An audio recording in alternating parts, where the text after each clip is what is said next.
Hello everyone, ഞാൻ doctor Siraj, medical officer QNB hospital, Koduvally. ഇന്ന് നമ്മൾ ഡിസ്കസ് ചെയ്യാൻ പോകുന്ന പ്രധാന വിഷയം അസിഡിറ്റിയാണ്.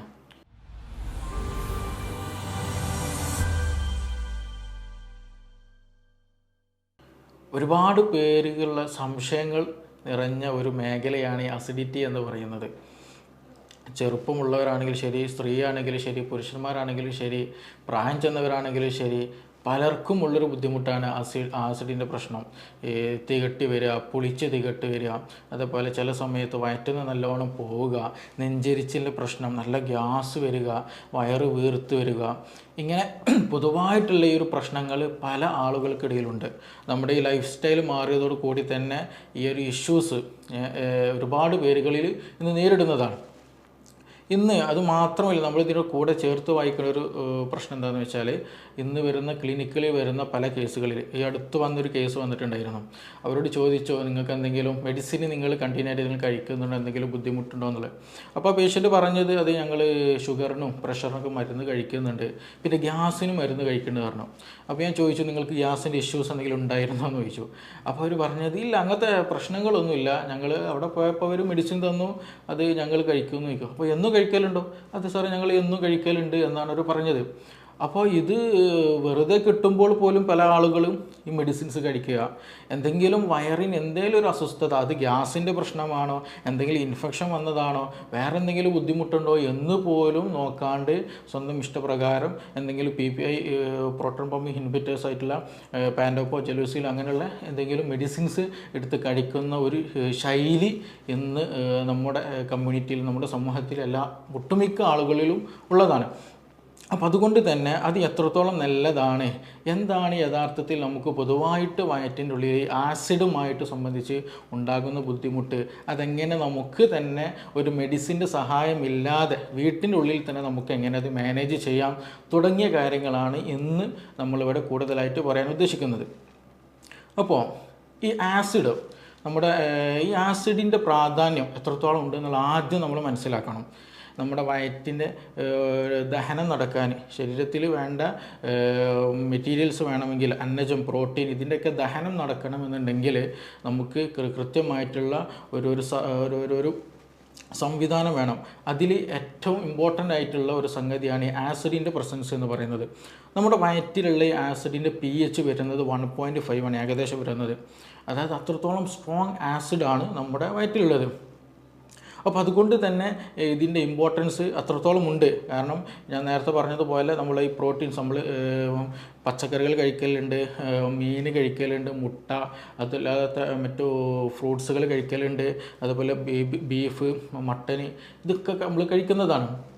അപ്പോൾ ഇതിൻ്റെയൊക്കെ ഡൈജഷൻ നന്നായിട്ട് നടക്കണം എന്നുണ്ടെങ്കിൽ ഈ ആസിഡിൻ്റെ പ്രസൻസ് ഇമ്പോർട്ടൻ്റ് ആണ്. അതേപോലെ ഒരു പക്ഷേ നമ്മൾ കഴിക്കുന്ന ഭക്ഷണത്തിൽ എന്തെങ്കിലും ബാക്ടീരിയാസോ എന്തെങ്കിലും ഫംഗൽസോ എന്തെങ്കിലുമൊക്കെ പ്രസൻസ് ഉണ്ടെങ്കിൽ മിക്കതും എന്ത് ചെയ്യും, ഈ പറയുന്ന ഈ ആസിഡിൽ വന്നിട്ട് അത് നശിച്ചു പോകും, അത് ചത്തുപോകും. അപ്പോൾ വലിയൊരു ഇൻഫെക്ഷനൊന്നും ഇല്ലാണ്ട് നമ്മുടെ വയറിനെ സംരക്ഷിക്കുന്ന ഒരു സംവിധാനം കൂടെ എന്ത് ചെയ്യുന്നുണ്ട്, അങ്ങനെ ഒരു ഫംഗ്ഷൻ കൂടെ എന്ത് ചെയ്യുന്നുണ്ട്, ഈ ആസിഡ് ചെയ്യുന്നുണ്ട്. അപ്പോൾ അത്രത്തോളം വളരെ ഇമ്പോർട്ടൻ്റ് ആണ് ആസിഡിൻ്റെ പ്രസൻസ് നമ്മുടെ വയറ്റിൽ എന്നുള്ളത്. അപ്പോൾ ഈ ആസിഡിന് പൊതുവായിട്ടുള്ള 2 ഇഷ്യൂസാണ് ഉണ്ടാവല്. അത് നമ്മൾ പ്രധാനമായിട്ട് ശ്രദ്ധിക്കണം.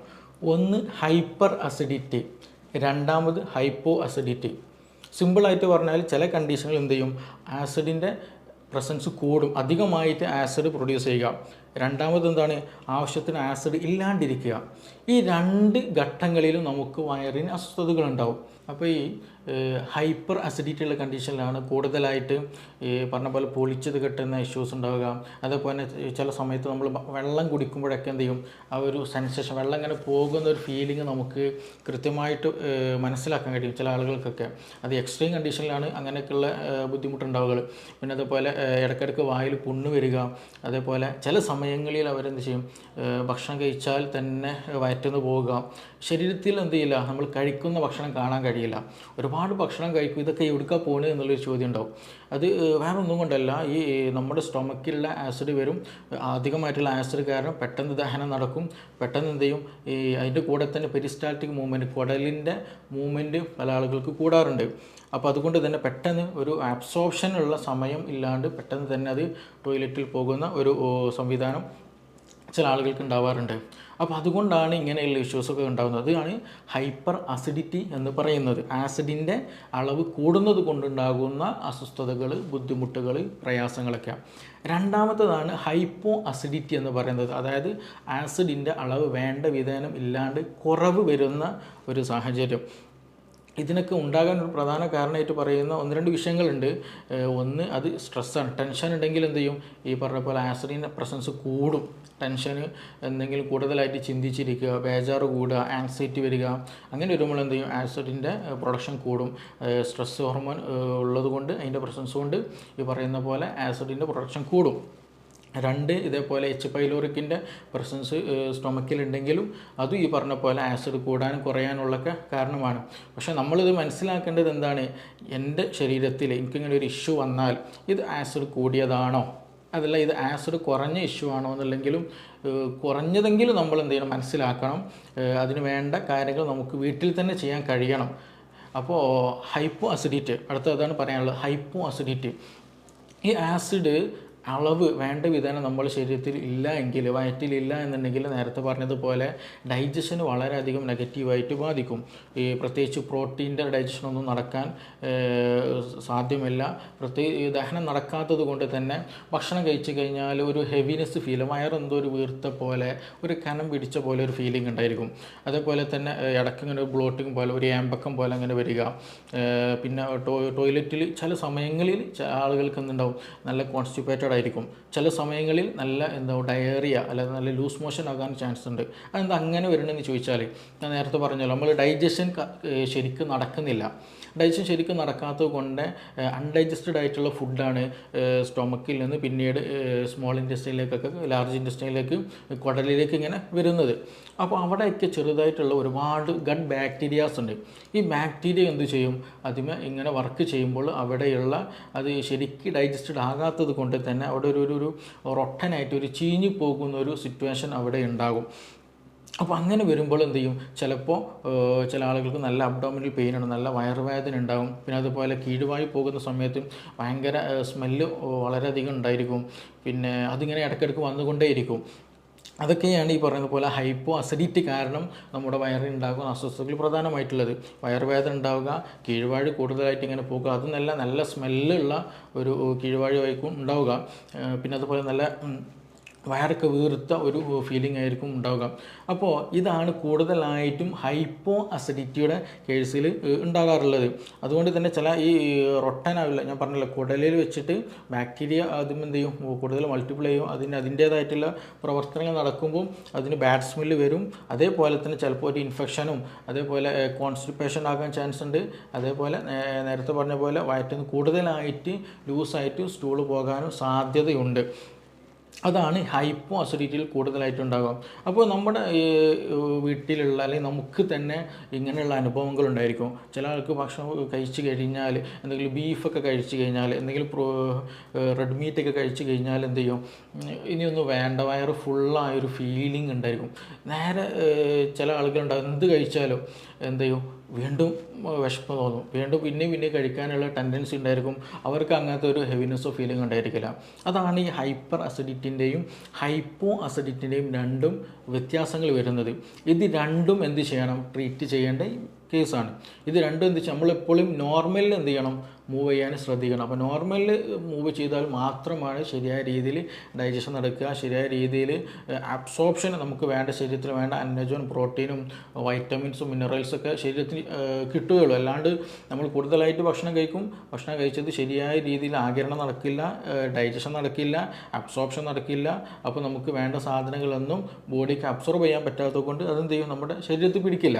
അങ്ങനെയൊക്കെ ഇഷ്യൂസ് ഇതുമായി ബന്ധപ്പെട്ട് ഉള്ളതാണ്. അപ്പോൾ അതുകൊണ്ട് തന്നെ ഇതിൽ നമ്മൾ പ്രധാനമായിട്ട് ശ്രദ്ധിക്കേണ്ടത്, ഒന്ന്, ഹൈപ്പർ അസിഡിറ്റി ഉള്ളവർക്ക് കൂടുതലായിട്ടുള്ള പ്രശ്നമാണ് സ്ട്രെസ്സ് ഉണ്ടാവുക. ടെൻഷൻ ഉണ്ടാവുക, ബേജാറുണ്ടാവുക എന്നുള്ളത് അത് നമ്മൾ ഒഴിവാക്കണം. സ്ട്രെസ് ഹോർമോൺ പ്രൊഡക്ഷൻ കൂടിക്കഴിഞ്ഞാൽ ഈ ഹൈപ്പർ അസിഡിറ്റി കൂടുതലായിട്ടുണ്ടാകും. അപ്പോൾ അതുകൊണ്ട് കൂടുതലായിട്ടുള്ള ടെൻഷന്, ബേജാറുകൾ, ആലോചനകൾ, ചിന്തകൾ ഒക്കെ ഉണ്ടെങ്കിൽ ശ്രദ്ധിക്കുക, അത് ഒഴിവാക്കേണ്ടതാണ്. മറ്റൊന്ന്, ഉറക്കമില്ലാത്ത അവസ്ഥ ഉണ്ടെങ്കിൽ, ഉറക്കം വളരെ കുറവാണ്, അങ്ങനെ എന്തെങ്കിലും ബുദ്ധിമുട്ടുണ്ടെങ്കിൽ അതും വളരെ ശ്രദ്ധിക്കേണ്ടതാണ്. അതും നമ്മുടെ ശരീരത്തെ എന്ത് ചെയ്യും, നമ്മുടെ ദഹന പ്രക്രിയയെ, ആസിഡിൻ്റെ പ്രൊഡക്ഷനൊക്കെ പ്രതികൂലമായിട്ടും ബാധിക്കുന്നതാണ്. അപ്പോൾ അതും ശ്രദ്ധിക്കുക. ദഹനത്തെ വളരെ ഇമ്പോർട്ടൻ്റ് ആണ് ഉറക്കം എന്നുള്ളത്.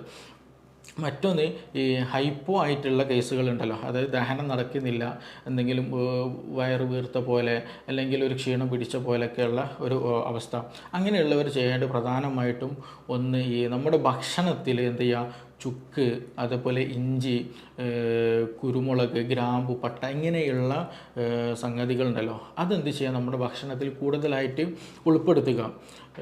അത് നമ്മുടെ ഡൈജഷന് കൂടുതൽ പ്രൊമോട്ട് ചെയ്യും, പെട്ടെന്ന് ഡൈജസ്റ്റ് ചെയ്യാനുള്ള അത് ഹെൽപ്ഫുൾ ആക്കുന്ന മെഡിസിൻസാണ്.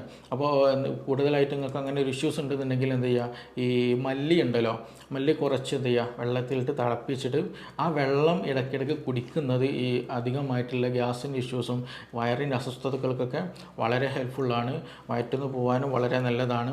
അപ്പോൾ അതുകൊണ്ട് അങ്ങനെയുള്ള മെഡിസിൻസ്, അങ്ങനെയുള്ള പദാർത്ഥങ്ങൾ കൂടുതലായിട്ട് നമ്മൾ എന്ത് ചെയ്യണം, നമ്മുടെ ഭക്ഷണത്തിൽ ഉൾപ്പെടുത്താൻ ശ്രദ്ധിക്കാം. എങ്കിൽ തന്നെ എന്ത് ചെയ്യും, ഇങ്ങനെയുള്ള ഇഷ്യൂസുകളും കാര്യങ്ങളും നമുക്ക് നിയന്ത്രിക്കാൻ കഴിയും. ഇനി അതൊന്നുമല്ല, വേറെ എന്തെങ്കിലും ബുദ്ധിമുട്ടുകൾ കൂടി, ചില ആളുകൾക്ക് എന്ത് ചെയ്യും, ഭയങ്കര പെയിൻഫുള്ളാണ്, ഭക്ഷണം കഴിക്കുന്ന സമയത്ത് നല്ല പെയിൻ ഉണ്ടായിരിക്കും. ചില ആളുകൾക്ക് ഭക്ഷണം കഴിച്ച് കഴിഞ്ഞ് ഒരു അരമണിക്കൂർ കഴിഞ്ഞാൽ അല്ലെങ്കിൽ ഒരു 20 മിനിറ്റ് കഴിഞ്ഞാൽ നല്ല വയറുവേദന വരാറുണ്ട്, ചില ആൾക്ക് നല്ല ഛർദ്ദിക്കാൻ വരാറുണ്ട്. അപ്പോൾ അങ്ങനെയുള്ള കേസുകളിൽ അത് നിർബന്ധമായിട്ടും നമ്മൾ പ്രത്യേകം ഡോക്ടറെ കണ്ടിട്ട് അത് എന്താണ് എന്നുള്ളത് പഠിക്കുക തന്നെ ചെയ്യണം. അത് വേറെ എന്തെങ്കിലും മൈഗ്രെയിൻ്റെ ഇഷ്യൂസ് ഉണ്ടോ, ഇനി അതല്ല വേറെ അൾസറിൻ്റെ പ്രശ്നമുണ്ടോ, IBSൻ്റെ സിംറ്റം ഉണ്ടോ, IBD, ഇങ്ങനെയുള്ള, അതായത് നമ്മുടെ GI ട്രാക്ക്, അത് ഭക്ഷണം പോകുന്ന പാത്വേ ഉണ്ടല്ലോ, ഈ ഈസോഫാഗസ്, അതായത് ഇവിടെ നിന്ന് വരുന്ന ആ ഈസോഫാഗസ്, സ്റ്റൊമക്ക്, വയറ്, പിന്നെ സ്മോൾ ഇൻറ്റസ്റ്റൈൻ, ലാർജ് ഇൻറ്റസ്റ്റൈൻ, അങ്ങനെയുള്ള ആ ഒരു പാത്വേയിൽ എന്തെങ്കിലും ഇൻഫെക്ഷൻസ് ഉണ്ടോ, അവിടെ എന്തെങ്കിലും അതിന് സ്ഫിങ്ക്റ്റേഴ്സ് ഉണ്ട്, അതായത് ഭക്ഷണം ഒരു വൺ ഡയറക്ഷനിൽ പോകാൻ വേണ്ടി ഹെൽപ്പ് ചെയ്യുന്ന സ്ഫിങ്ക്റ്ററായിട്ട് ആക്ട് ചെയ്യുന്ന ഏരിയകളുണ്ട്. അപ്പോൾ അവിടെ എന്തെങ്കിലും പ്രശ്നങ്ങളുണ്ടോ, അപ്പോൾ അത് കറക്റ്റ് മനസ്സിലാക്കിയിട്ട് അതിന് വേണ്ട രീതിയിലുള്ള ട്രീറ്റ്മെൻറ്റ് വളരെ ഇമ്പോർട്ടൻ്റ് ആണ്. നമ്മൾ ആദ്യം മനസ്സിലാക്കണം, ഈ സ്റ്റൊമക്ക് എന്ന് പറയുന്നത്, അതായത് സ്റ്റൊമക്ക്, നമ്മളെ കുടൽ, ഭക്ഷണം പോകുന്ന വഴികളുണ്ടല്ലോ, അതിൻ്റെ ഹെൽത്ത് എന്ന് പറയുന്നത് വളരെ വളരെ ഇമ്പോർട്ടൻ്റാണ്.